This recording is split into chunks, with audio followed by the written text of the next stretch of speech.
আসসালামু আলাইকুম, কেমন আছেন সবাই? আমার নতুন একটা ভিডিওতে সবাইকে স্বাগতম। আজকে হচ্ছে আমি সিমাই পিঠা রান্না করব। অনেক এলাকায় এটাকে চুই পিঠাও বলে, আরও হয়তো অন্য কোনো নাম আছে, আমার জানা নেই। তো আমি এই পিঠাটা আমি জীবনের প্রথমই কাটবো। আমি এর আগে কখনো পিঠাটা কাটিনি। আমি পিঠা বানানোর সময় যে ছড়াটা দেয় সেটা অনেক দিয়েছি, কিন্তু পিঠাটা কখনো কাটিনি। তো আমি এখানে 1.5 কাপের মতো পানি দিয়ে নিলাম, কারণ ভয়ে ভয়ে ছিলাম যে পিঠা বানাতে পারবো কিনা, সেজন্য 1.5 কাপ পানি জাল ওঠার পরে হয়তো একটু কমেছে, তারপর একটু পরিমাণ মতো লবণ দিয়ে, আর এখানে আমি 2 কাপের মতো চাউলের গুঁড়ো দিলাম। আর চাউলের গুঁড়োটা সিদ্ধ হতে আসলে পানিটা একটু বেশি লাগে। তো আমি এবার ওটাকে একটু নেড়ে মানে একটু ছিদ্র করে দিলাম, যাতে পানির ভাপটা উপরে ওঠে। তারপর একটু ঢেকে রেখে এবার এটাকে ভালো করে মিক্সড করে নিব। মিক্সড করে তারপর আবার একটু ঢেকে রাখবো। একটু ঠান্ডা কমলে তারপর হচ্ছে আমি ভালো করে মথে নিব। আর বাসায় হচ্ছে এই পিঠা বানানোর জন্য আমি, আমার মেয়ে আর হচ্ছে আমার ননদের মেয়ে, এই 3 জন। তো ওরা তো আর পিঠা বানাতে পারে না, আমি নিজেই বানাতে পারি না, এই প্রথম কাটলাম একটু সাহস নিয়ে, এজন্য অল্প পরিমাণের করেছি। তো আমি প্রথমে 2টা ছড়া বানিয়ে তারপর হচ্ছে পিঠা কাটা শুরু করব। আর আমার মেয়ে আর আমার ননদের মেয়ে, এরা দুজন আমাকে এরকম লম্বা যে ছড়াটা এটা করে দেবে। তো প্রথম দিক দিয়ে ভয়ে ভয়ে ছিলাম যে পিঠা বানাতে পারবো কিনা, কিন্তু পরে যখন বানানো শুরু করলাম আস্তে আস্তে দেখি যে ভালোই কাটতে পারতেছি। তো পরবর্তীতে এই যে চাউলের ইটা আমি মথে নিয়েছি, আরও এতটুক পরিমাণে আমি পরবর্তীতে করেছি, সেটা হয়তো ভিডিওতে দেখাইনি, কারণ দেখি যে পিঠা কাটার পরে পিঠার পরিমাণটা খুবই অল্প হয়েছে। তো পরবর্তীতে আবার বানিয়েছিলাম।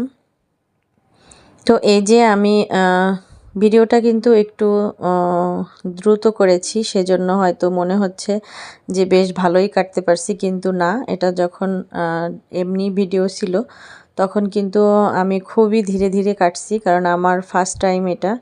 তো আলহামদুলিল্লাহ অনেক ভালোই হয়েছে। ফার্স্ট টাইম হলেও পিঠাটা বেশ সুন্দরই হয়েছে।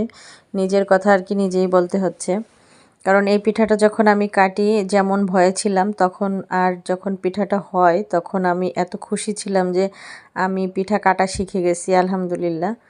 তো তারপর হচ্ছে এই যে পিঠাগুলো কেমন হচ্ছে অবশ্যই কমেন্টে জানাবেন। আমার কাছে তো খুবই ভালো লাগছে যে আমি পিঠা বানানো শিখে গেছি। তো এদিক দিয়ে ওই যে ওরা ছড়া দিচ্ছে আর আমি হচ্ছে পিঠাগুলো কেটে নিচ্ছি।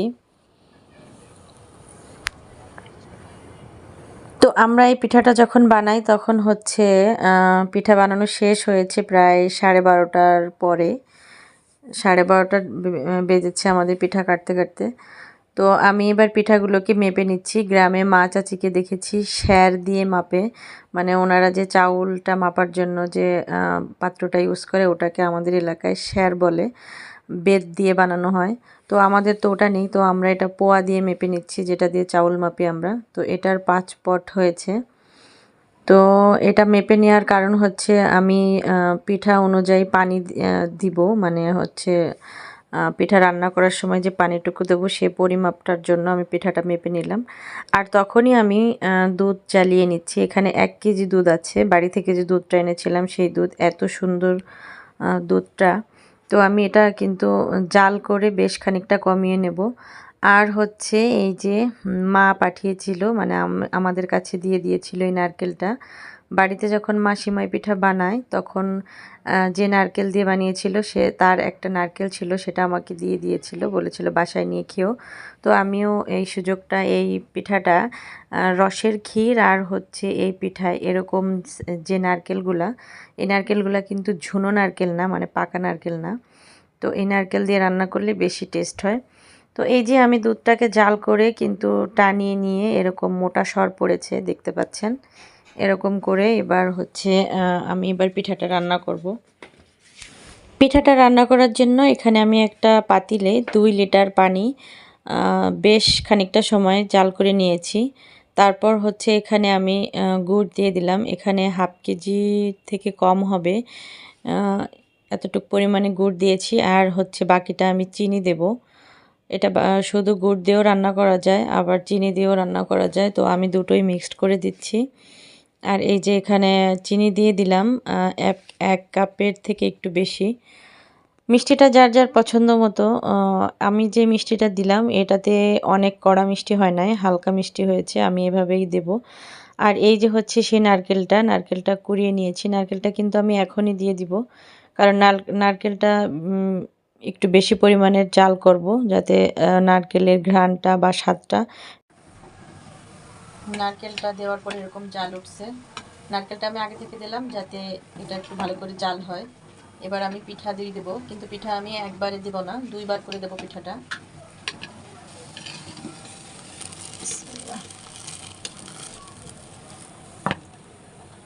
এইবার এই কটা দিলাম, এরপরে যখন আবার জাল উঠবে তারপরে আবার বাকিগুলো দেব।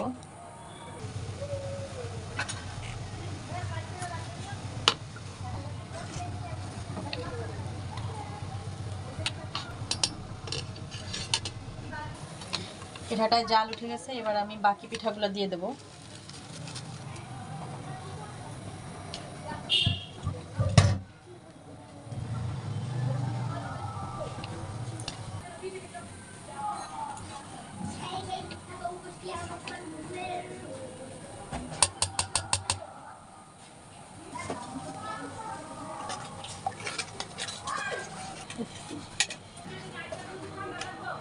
এবার আমি সেই দুধটুকু দিয়ে দিচ্ছি।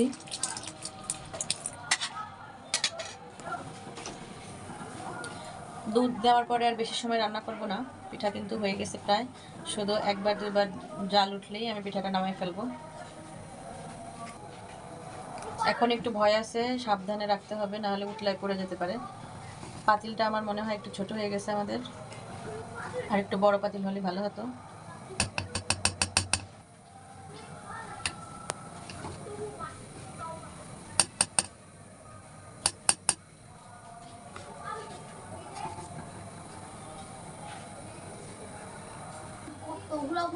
আমি এইভাবে পাতলা অবস্থায় নামাবো, না হলে পরে আবার এটা যখন ঠান্ডা হবে তখন এটা শক্ত হয়ে যেতে পারে।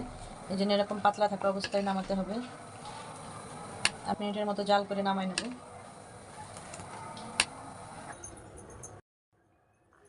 এই যে আমার পিঠা রান্না করা কিন্তু শেষ। এবার হচ্ছে আমি পিঠাটা যে যে পাত্রে রাখবো সেটায় বেড়ে নিচ্ছি।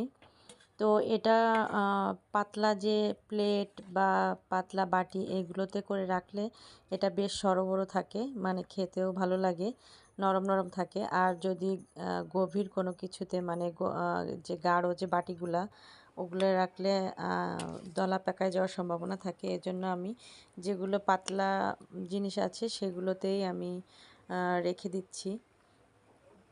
তো আর এই পিঠাটা কিন্তু এরকম নরম নরম খেতেই বেশি মজা। এটা গরম খেতেও বেশ স্বাদ, আর ঠান্ডা করে খেলে আরও বেশি মজা।